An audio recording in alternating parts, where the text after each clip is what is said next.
In this tutorial, we'll continue the configuration of some of the key settings in the Connect Tharstern integration.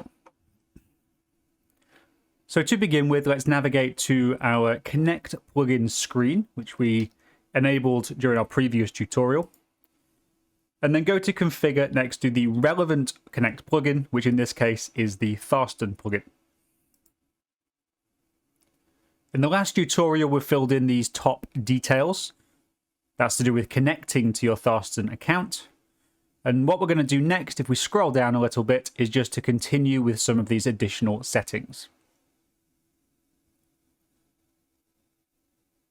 The first group of settings I want to talk about is this product type filter.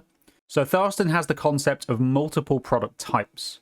So while this is not something we need to understand wholly, this setting will filter which product types are returning in the dropdown that's used for product mapping, which we'll see in a future tutorial.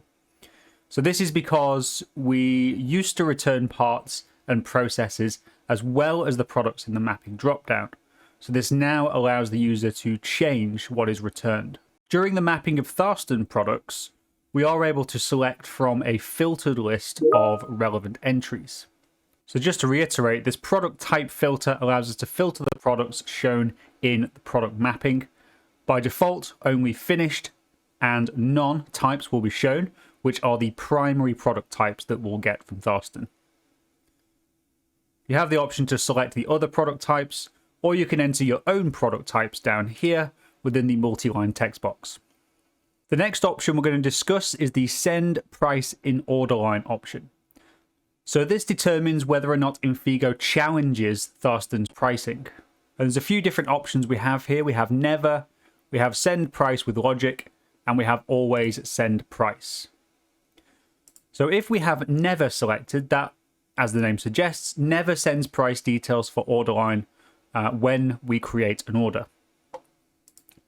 Always Send Price does the opposite, so that always sends price details for order line when we create an order. And then we have Send Price with Logic, which looks at the scenarios, which we see detailed at the bottom here.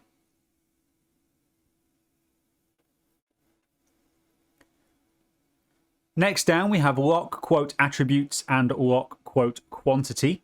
So these are primarily used when the integration with Tharstern is used for purposes such as sales demos. So you can create an Infigo quote, which is essentially a saved configuration of a landing page, which has information set in there such as attribute selections and the quantity of products. So this will also save the Tharstern estimate that is linked to this particular quote with these settings, ensuring that the attribute selections and the quantities are unchangeable on that particular quote.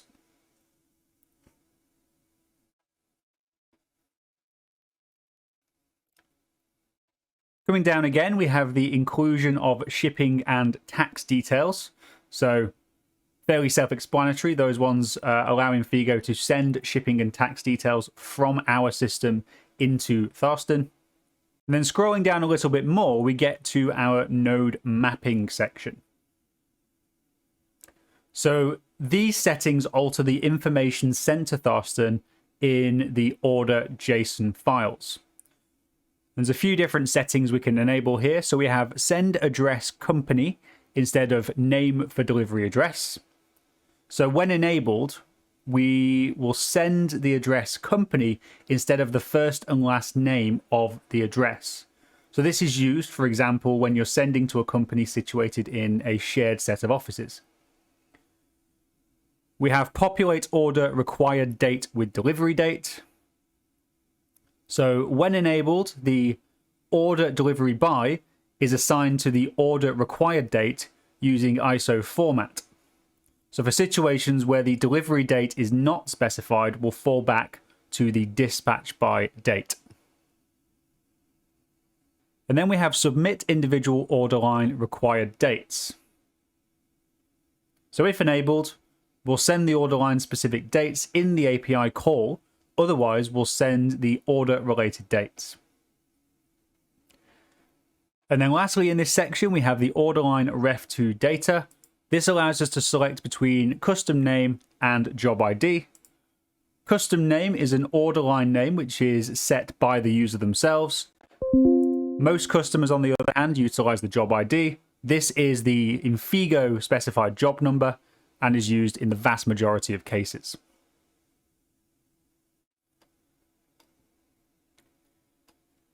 Finally, down here, we have the API URLs. So these are the base URLs used for every single path. They are configurable if required. However, most users will not need to change these.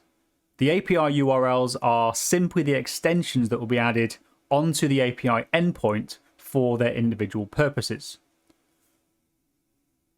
For example, the get products URL path setting will control what Infigo will add to the endpoint URL when it's attempting to retrieve a list of products.